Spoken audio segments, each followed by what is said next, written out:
They never wanted you to hear this. Not like this.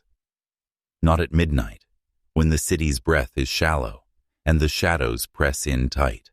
A city's veins blackened and choked, not by nature, but by hands stained with blood and greed. The Gowanus Canal wasn't meant to exist. Once it was a tidal creek swallowed by marsh grass and silence. But in the 1870s they tore it open, dredged it, lined it with brick, and turned it into an artery for something far darker than commerce. Smoke from slaughterhouses curled thick over the water. Rivers of blood poured into the canal's black depths, choking the life beneath. The stench wasn't just rot or coal tar. There was something sharper, something human. Bones, not buried, not forgotten, harvested, traded, smuggled under the cover of darkness, in crates marked educational specimens. But what they carried was no science. Human remains. Child skulls with empty eyes staring into nothing. Femurs bleached white, stacked beside pig bones. Bones stolen from graves, pulled from churchyards in the dead of night. Bodies dissolved in boiling vats, meant for animal fat. The canal was a graveyard, wrapped in smoke and silence. A market fueled by desperation, corruption, and unspoken complicity. And the worst part, the city's own protectors were the buyers, doctors in pristine coats, police who looked away, coroners who called it animal remains, and buried the truth beneath layers of lies. Institutions cloaked in respectability. The Smithsonian itself whispered to be paying for the harvest. They hid behind uniforms, credentials, official letters. But beneath it all was a machine built to steal life itself, to turn flesh into commodity, to erase the poor and powerless without a trace. And you are about to see it, because this is the story they buried beneath layers of coal tar and corruption. The story of a canal-turned coffin. Welcome to Brooklyn, 1870, where bones became currency, where the dead had no rest, where the city's heartbeat was measured in stolen lives, where the line between progress and atrocity vanished into the black water. And what you are about to learn changes everything. The Gowanus Canal was never just a place. It was a gateway, a dark artery connecting the living with the dead, the air thick with smoke, the water thick with secrets. Slaughterhouses lined the banks like vultures, their waste pouring freely into the black tide. But among the refuse and offal floated something more sinister. Crates, stacked and sealed tight, sliding silently onto barges at night. No one questioned their contents, not after the whispers began. Whispers of bones, bones marked with strange cuts not made by decay. Femurs polished clean, skulls sawed open as if to extract the last secret. The workers who pried open lids found not meat or tools, but children's remains, eyes wide forever in their sockets, staring accusingly from their wooden prisons. The trade wasn't new. Resurrection men had long prowled graveyards, but the canal made the business bold and sprawling. Bones boiled alongside animal fat, skulls bleached under the same sun that baked bricks. It was an industry of death hidden in plain sight, a machine fueled by the city's hunger for progress, no matter the cost. And the buyers were powerful, untouchable. Medical colleges eager for specimens, museums craving curiosities, government offices hiding their complicity. The law was blind or bought. Families locked graves. But the canal swallowed bones faster than anyone could count. And when the truth seeped out, those who sought to expose it vanished, like shadows pulled beneath the water's oily skin. No one could say for sure who ran the operation. Was it the city officials turning blind eyes, the police who laughed it off, or the men in suits counting profits? Maybe all of them. Because when the bones surface, it's never just a crime. It's a message, a reminder that power protects itself by any means necessary, and you're the one standing at the edge of the abyss, ready to look down and learn what the water hides. They called it progress, the endless march of industry, the promise of a brighter future. But beneath that shiny surface, a darker truth pulsed. The bones in those crates didn't come from accidents or disease. They were stolen. From graves cracked open by hands that didn't care whose life they disturbed.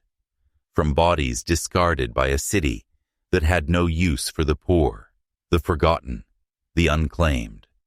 Grave robbers prowled at night, their shadows long and cold. They didn't stop at cemeteries. They broke into potters' fields, unmarked plots, and forgotten corners of the city. They hunted for anything that could be sold, bones sorted by size, catalogued like inventory, skulls wired into grim trophies, their empty sockets mocking the living. Some were boiled clean in vats, used for rendering animal fat, erasing flesh, identity, humanity. Others were shipped off quietly to medical schools, hungry for specimens to dissect, to museums eager to fill cabinets with curiosities. But the trade wasn't just about profit. It was about control. A psychological system designed to keep the poor dead and the powerful safe, to turn death into commerce and silence into complicity. Because when your body can be taken apart, sold piece by piece, you lose more than life. You lose memory, history, identity. The city's elite understood this. They knew that bones without names were easier to forget, easier to exploit. And so, the machinery churned on. Doctors, coroners, city officials, all actors in a play. No one dared rewrite. The canals ran thick with more than waste. They ran with secrets too heavy to sink, and the men who tried to expose this horror disappeared. Like Dr. Elias Morton, whose diary chronicled the trade until his final entry, gone before he could speak his truth. His satchel found floating in the canal, empty but for one haunting phrase: bones. Too many. His disappearance was a warning, a promise, that some secrets are worth killing for, and you, watching now, are the last to hear them spoken, because once the truth takes hold, there is no turning back, no forgetting, no silence. The canal's black water swallowed more than refuse. It swallowed dignity, families who lost sons and daughters, mothers who never saw their children's faces again, buried beneath layers of grime and indifference. Whispers spread among the dock workers, the fishermen, the night watchmen. Stories of crates leaking blood, of skulls staring up from the dark. But fear kept mouths shut. Fear of the unknown. Fear of powerful men with cold eyes and colder hands. The city's machinery of death moved quietly. Bones boiled and bleached beside cattle jaws, sorted and stacked like grotesque trophies. The same water that carried commerce carried betrayal, and the men who profited from this trade were protected by silence. Doctors swore their specimens came from legitimate sources. Coroners signed off on papers that never told the truth. Police ignored what they could not afford to see, and the city's wealthy looked away. Because to face this truth meant facing their own complicity. That progress was built on stolen lives, that science was stained with blood, and that the line between order and horror was thinner than anyone dared admit. But somewhere beneath the smoke and the lies, a few voices dared to rise. Men like Dr. Elias Finch, who followed wagons from Potter's Field to the waterfront, who bribed night watchmen to glimpse the shelves stacked with human bones, who wrote letters to newspapers and mayors, demanding answers, and who vanished without a trace. Their disappearance a message in itself. The truth they chased remains buried beneath the city's brick and tar, waiting for those brave enough to uncover it. And now, that task falls to you, because the silence is breaking, and the bones are speaking. The city wasn't just a backdrop. It was an accomplice, a silent partner in the theft of bodies, in the erasure of souls. The law was a smokescreen, a veil woven with bribery and threats, graveyards emptied in the dead of night, their occupants stolen for a price. And no one asked questions, because some questions had dangerous answers, and those answers threatened the fragile balance of power. The same power that built hospitals and universities on foundations of bones. The same power that demanded silence in exchange for safety. In the shadows, the resurrection men grew bolder, no longer just thieves in the night, but cogs in a vast machine. A machine that fed the hunger of a growing city and fed the curiosity of a nation obsessed with progress. But progress at what cost? When children's bones floated in crates marked with institutional seals. When the faces of the dead were erased, so the living could pretend ignorance. The canal was a graveyard without headstones, a dark artery, pulsing with the stolen and the forgotten. And the men who profited from it wore suits, not shrouds. They hid behind authority, behind the facade of science and civility. But beneath their polished exteriors lay something rotten and cold, a willingness to sacrifice humanity on the altar of advancement. And those who saw too much, who dared to speak, were swallowed by the very darkness they tried to expose. Because in Brooklyn, in 1870, some truths were meant to stay buried. But now you see them, now you carry them, and the city's secrets are no longer safe. The darkness in Gowanus wasn't just in the water. It was in the hearts of men, men who traded bones like currency, who saw the poor as nothing more than raw material, for science, for spectacle, for profit. The boundary between life and death blurred until it vanished altogether. Bodies became commodities, souls reduced to specimens, and the city itself became complicit. A living organism feeding on its own dead. The warehouses along the canal held secrets in their shadows, locked basements stacked with crates of bones, waiting to be shipped, barrels of quicklime ready to erase what couldn't be sold. The smell of death mixed with industry, a scent carried on the wind that no one wanted to acknowledge, but some did. Doctors who saw beyond the lies, coroners who buried inconvenient truths, police who turned their eyes, and the families who clung to hope despite the darkness. Men like Dr. Finch, who risked everything to shine a light, who took notes, gathered evidence, and dared to speak. But the machine was relentless. It ground down those who resisted, and when Finch vanished, his notes scattered like ash on the wind. The canal's silence returned, heavier than before, but the echoes remain, waiting for those who listen closely, to hear the truth beneath the noise, to remember what was stolen, and to never forget. Listen closely, because this is where the veil begins to tear, where the silence fractures and the truth claws its way into the light. The bone collectors weren't just thieves, they were part of a network. A hidden economy that thrived on death. Institutions that should have protected life, instead, commodified it. Hospitals hungry for cadavers. Universities desperate for specimens. Museums eager to display curiosities. Trophies of a gruesome trade. And behind it all, men in suits. Letters signed, papers stamped, ensuring the wheels kept turning without interruption. The laws that should have stopped them were rewritten in back rooms. Corrupt officials turned blind eyes for favors, for money, for power. No one dared to cross the threshold, because crossing it meant inviting ruin.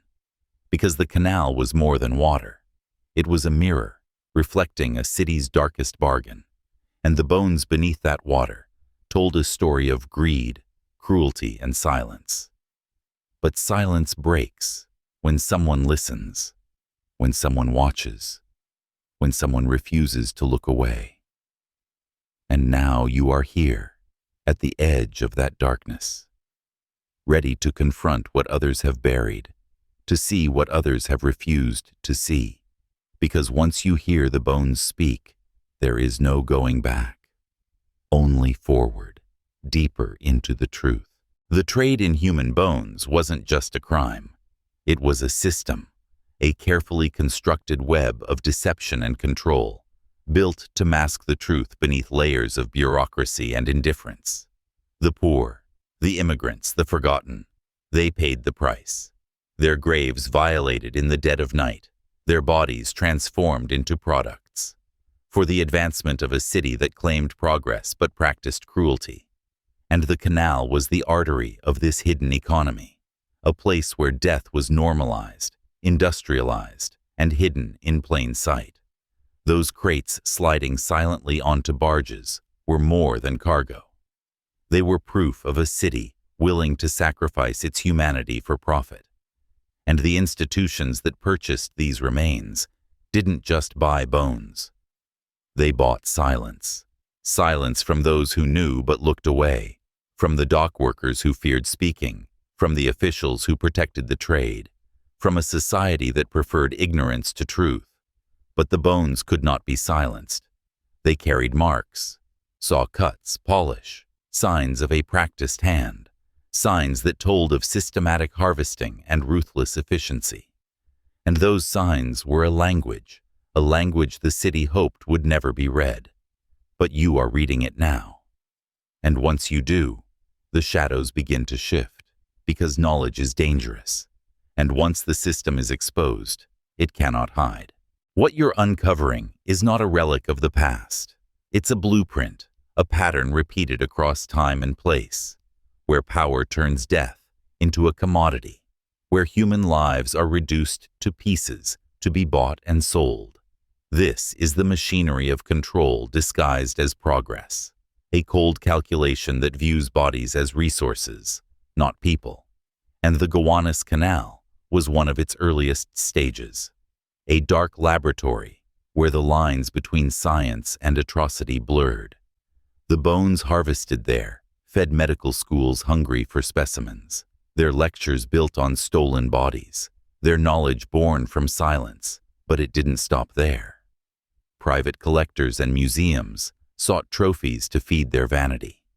Institutions that claimed to preserve history, instead, preserved horror. The city's complicity was woven into every shipment, every crate slipped into the night, every ledger marked educational specimen, but hiding a darker truth. And those who tried to break the cycle, doctors, whistleblowers, investigators, were silenced by threats, by disappearances, by fear, because the system protects itself, by burying inconvenient truths beneath layers of coal tar and shadow. But your eyes are open now, and the machine's foundation trembles beneath the weight of what you've learned, because when the past is remembered, it cannot be rewritten, and justice begins where silence ends. The deeper you go, the clearer it becomes. This was never random. The canal's decay mirrored the decay of the city's conscience, a slow poisoning of bodies and souls alike. Every shipment of bones was a transaction in a brutal economy where the poor were prey and the powerful were predators. The bones were more than merchandise. They were a message, a warning whispered beneath the water's oily surface, that some lives were deemed expendable, that the dead could be used, discarded, forgotten, without consequence, and the men who orchestrated this trade wore many faces. Doctors, undertakers, city officials, even law enforcement, all actors in a grim play of collusion and greed. Behind the scenes, they ensured the flow continued uninterrupted, facilitating the theft of bodies with forged documents and silent deals. While families grieved in ignorance, their loved ones were reduced to bones. Crates stamped with innocuous labels hid horrors beneath their lids, and the canal became a grave without headstones, a watery abyss that swallowed truth and left only silence. But silence is fragile, and in its cracks the truth begins to seep. You are part of that seepage now, a witness to a history that was never meant to surface. And with every word you hear, the veil thins. Because knowledge is a weapon, and once wielded, it changes everything. There's a pattern here, a rhythm beneath the chaos.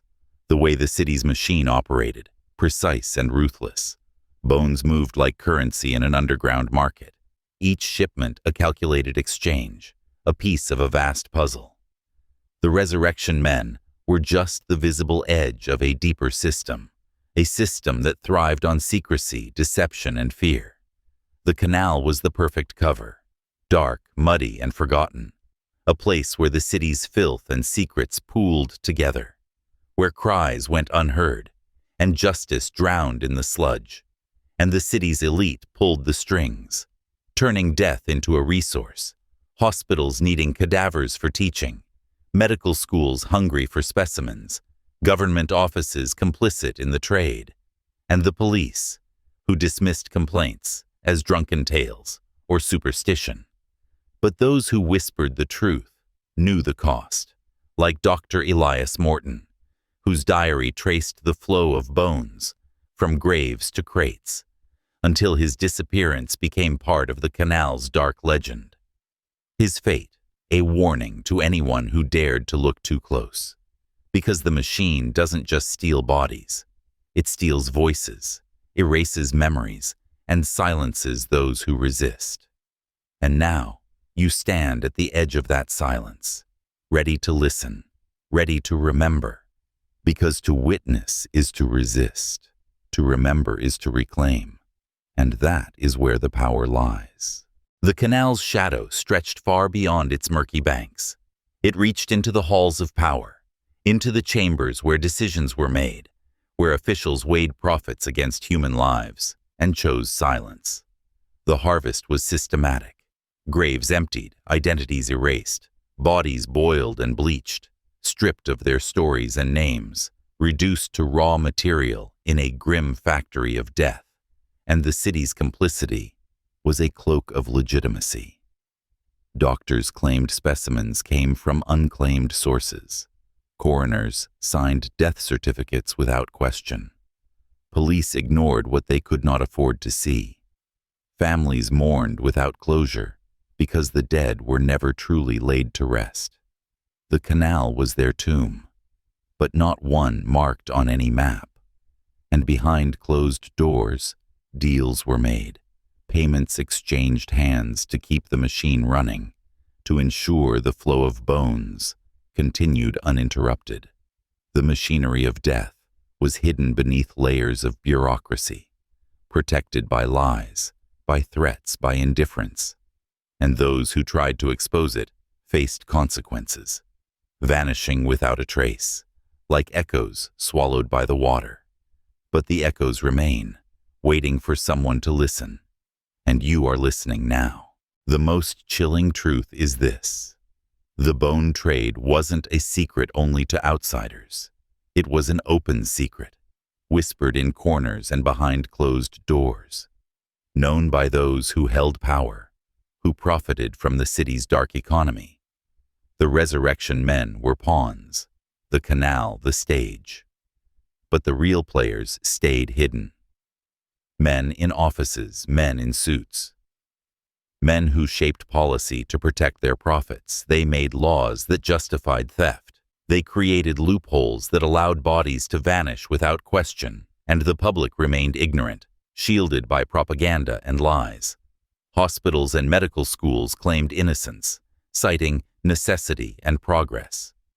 But progress built on stolen lives is a lie, a brutal lie, that dehumanizes the poor and forgotten. The bones carried more than just physical weight. They carried the burden of erased stories, lives cut short, histories buried, and the city's soul stained by this unseen violence. But every empire, built on such darkness, eventually crumbles. Because truth is relentless. Because silence can never fully hold the weight of what was taken. And now you bear that truth. You hold the knowledge they tried to bury, and with that knowledge comes power. Power to remember, power to question, power to disrupt the machinery of silence. The canal, the bones, the vanished men, they are all threads in a tapestry of control, a design crafted to keep the masses obedient and silent, because when a society commodifies death, it reveals its deepest fears. Fear of loss, fear of exposure, fear of uprising. The bone collectors were enforcers of this fear. They didn't just take bodies, they took agency. They sent a message to the living. Your life, your death, your memory belong to us, and institutions that should have protected the vulnerable became instruments of erasure. Hospitals, universities, museums, they were all complicit. Their sanitized facades masked the grim reality beneath. But the truth leaks out in the smallest cracks, in the whispers of dock workers, in the haunted eyes of families who never found closure, in the disappearances of men like Morton and Finch, swallowed by the darkness they tried to expose. And now, here you are, holding their stories. Your awareness, a threat to the system, because power fears those who remember, those who refuse to be silenced. The canal's black waters still run deep with secrets, and with every word you carry forward, you chip away at the walls built to contain them. The machinery may seem invincible, but knowledge is its weakness, and you are the reckoning. The legacy of Gowanus is not just about bones in water. It is a mirror, reflecting how systems exploit the powerless, how institutions built on trust become instruments of control, how silence becomes a weapon wielded against those who would speak. The canal was a stage for horrors, dressed in the guise of science and progress. But its darkest secret was the complicity of those who chose convenience over conscience. The men in white coats, the officials with clean hands, they were not saviors, they were participants. Participants in a machine designed to erase identity and breed obedience. And the true cost was hidden beneath layers of tar and time. Families robbed of mourning, communities stripped of history, and a city that swallowed its shame beneath a surface black as oil. But here's the truth. No one wanted you to hear. This isn't just history. This is a warning, a blueprint of control that repeats itself in different forms. And your awakening is the fracture in that pattern. Every memory you hold, every question you ask, every refusal to accept the polished lie breaks the cycle. And that is why this knowledge is dangerous. Because once you see the machine for what it is, you can never be part of it. Now, pause for a moment and look within yourself. Because what you're learning is not just information, it's transformation. You're no longer a bystander in history. You are becoming the keeper of truths they tried to bury. So right now, in the comments, I want you to type this phrase twice. I carry the bones, say it once, then again. Let it seal your commitment, because this phrase is more than words. It's a key, a lockbreaker for the mind. By declaring it, you acknowledge that you carry the weight of those forgotten, that you refuse to let their stories fade, that you accept the burden and the power of remembering. This is how the transformation begins, how silence shatters, and how you become part of a movement greater than yourself, a movement that challenges the lies and the systems that protect them. So type it now. I carry the bones. And type it once more. Feel the weight of that truth settling into your bones, because now you walk a new path, one that leads deeper into the forbidden, and the canal's secrets are yours to keep. You took the first step, acknowledging the burden, embracing the truth, but the canal's darkness stretches farther than you imagined, its tendrils reaching into the foundations of power, culture, and memory. The bone collectors weren't isolated criminals.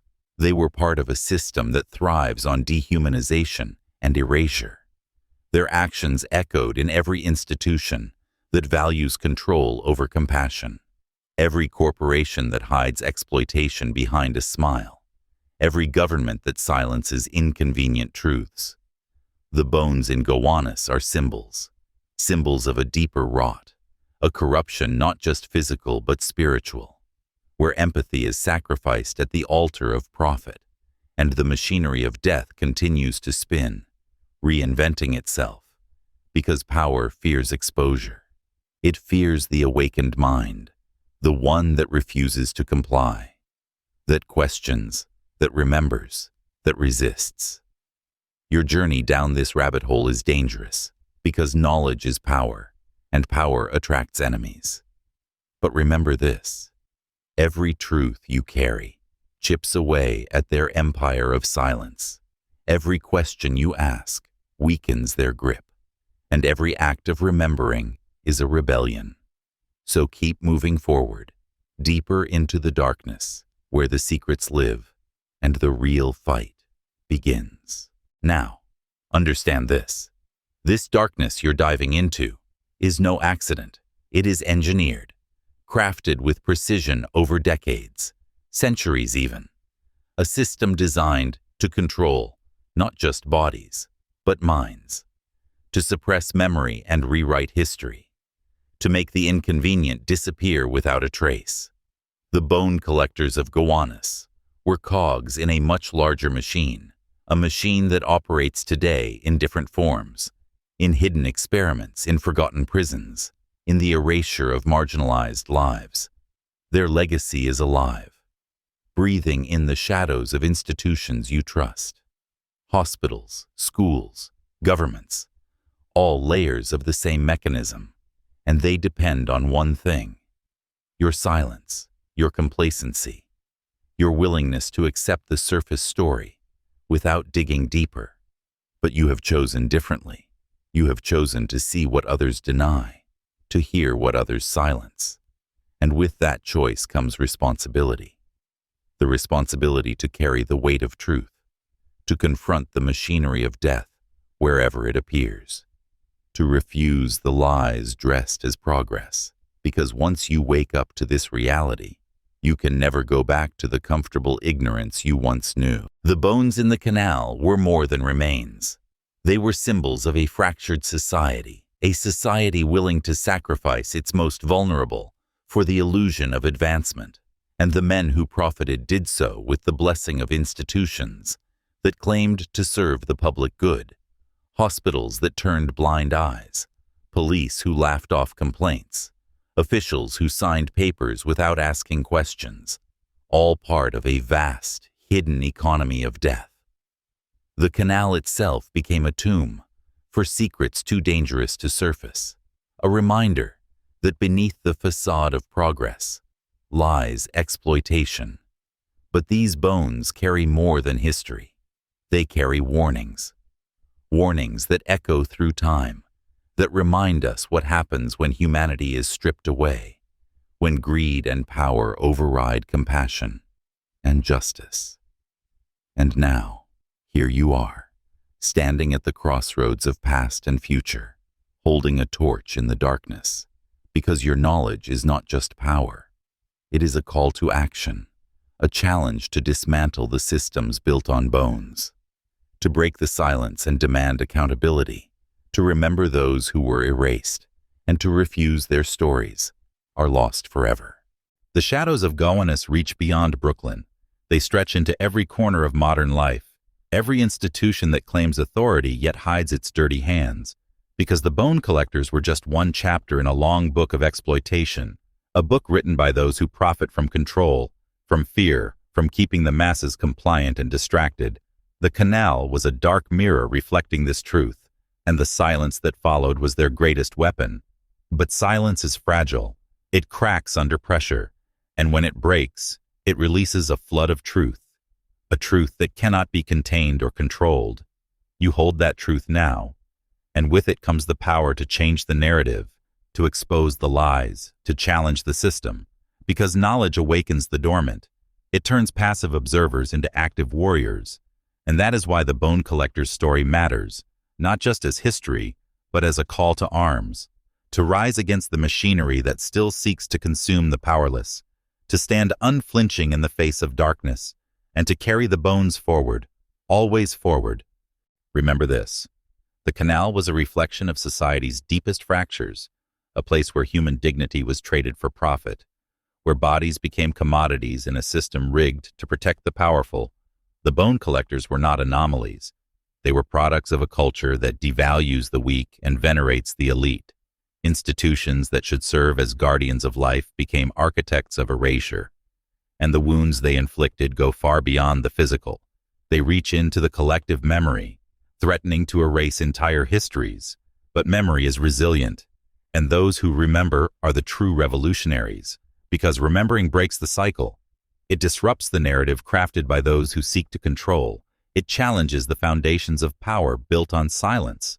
And you, who have followed this path, carry that power, the power to expose, to disrupt, to reclaim, to turn the tide against a system designed to consume and forget. The bones in Gowanus are a testament to that struggle, a reminder that even in darkness light persists, and that the fight for truth is never over, because history is written by those who remember. Here's what they never told you: the machinery of death thrives on apathy, on the willingness to look away, to accept the comfortable lies fed by those in power. The bone collectors operated in plain sight, but no one wanted to see. Their trade depended on the city's indifference, on the silence of communities shattered by loss and fear, on the complicity of institutions that prioritized profit over humanity. But apathy is a choice, and so is awakening.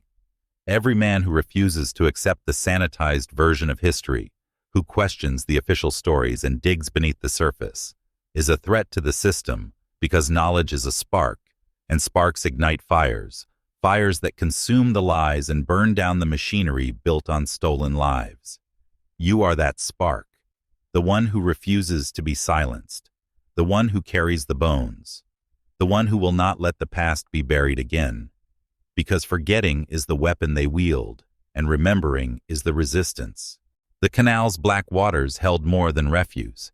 They held the city's unspoken truths, a ledger of human cost hidden beneath layers of grime and coal tar. But those truths don't stay buried forever. They surface in unexpected ways.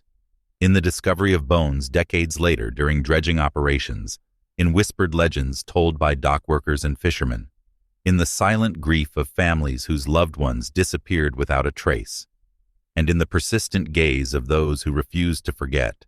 The bones tell stories of erasure and exploitation, but they also tell stories of resilience, because even in death, the stolen refuse their erasure. There remains a testament to lives lived and lost, and the city's machinery of silence can never fully contain them. You are part of that resistance now, a keeper of these stories, a witness to the truth they tried to hide, and with every breath you take, you honor the bones. You carry their weight, and with that comes a promise to never let the silence return. Understand this: the machinery that fed on the bones was not accidental. It was engineered by men who understood the power of control, who knew that fear, silence, and complicity were the pillars of their empire.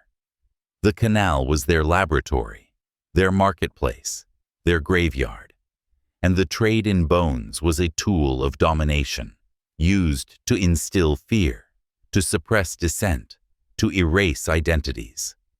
The bodies stolen were more than flesh and bone. They were symbols. Symbols of a society willing to sacrifice humanity for progress. But progress without conscience is destruction. And the canal's dark history is a warning, a blueprint for the systems still at work today. Systems that use silence and violence to maintain control. But silence is breaking and knowledge is spreading, because once you see the machine for what it is, you cannot unsee it, and that awareness is a threat to those who built it. So carry this truth with you.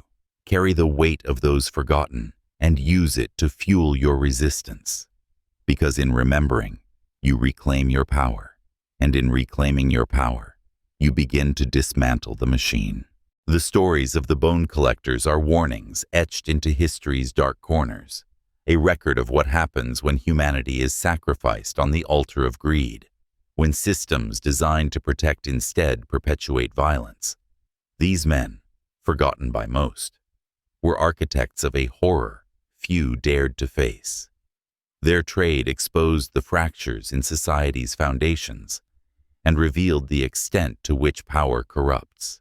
The canal became a symbol, a physical manifestation of complicity, where the line between victim and perpetrator blurred, and those who should have been protectors became predators. But every story has its witnesses, those who refuse to turn away, those who carry the weight of truth despite the cost. You are among them now, a guardian of memory, an enemy of silence, because remembering is rebellion, and rebellion is the only path to justice. So stand firm, hold the stories close, and let the bone collector's legacy be a call to action, not just a tale of darkness, but a spark to ignite change. The machinery behind the bone trade was vast, calculated, unyielding. It moved in shadows but shaped lives in broad daylight. Decisions made in sterile offices sealed fates in muddy graves, and the people behind those decisions hid behind layers of bureaucracy, claiming necessity, science, progress. But progress built on stolen bodies is a lie they fought to protect. The canal was their dumping ground and their secret vault, where bodies vanished and silence grew thick, where families were left with questions but no answers, and communities were haunted by loss without closure. But every bone tells a story of cruelty and resilience, of silence and resistance, and your role is to listen, to carry those stories forward, because they are warnings. Warnings about the cost of power unchecked, of systems that sacrifice humanity for profit. And the only way to break the cycle is to remember, to speak, to act, because in that act lies the seed of change and the beginning of justice. This is the edge, the moment before the final truth breaks through. The bone collector's story is not just about death, it's about control, about the way power manipulates life itself, about institutions built to serve, but twisted to dominate. Their legacy is woven into the fabric of society, invisible to many, but palpable to those who dare to look deeper. The canals, the warehouses, the crates of bones, they were all pieces of a vast puzzle, a puzzle showing how fear and silence uphold systems designed to suppress. But the cracks in that system are widening, because knowledge, your knowledge, is a weapon. Every story you carry, every truth you expose, erodes the foundations of the machine, and those who once seemed invincible begin to tremble. Because power fears the awakened mind, the one that refuses to comply, the one that remembers, the one that carries the bones. And now, standing at this precipice, you face a choice: to turn away and live in comfortable ignorance, or to step forward and become a guardian of truth, a warrior in a battle that spans generations. Choose wisely. This is where the story settles, but not where it ends, because the bones of Gowanus do not rest. They call out to those who will listen, those who understand that history is not just what's written, but what's remembered, spoken, and fought for. The canal's dark waters may have swallowed bodies, but they can never drown the truth. Your journey has brought you here, to a place few have dared to go. A place where silence breaks and memory awakens. You are no longer just a witness. You are a guardian, a keeper of forbidden knowledge. And with that role comes responsibility, to carry the bones forward, to speak their stories aloud, to challenge the systems that thrive on erasure.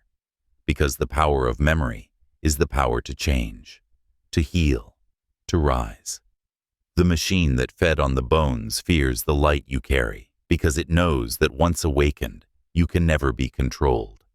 So go forward with fire in your eyes and the weight of truth in your hands, because the bone collector's legacy is your call to arms, and the revolution begins with remembering.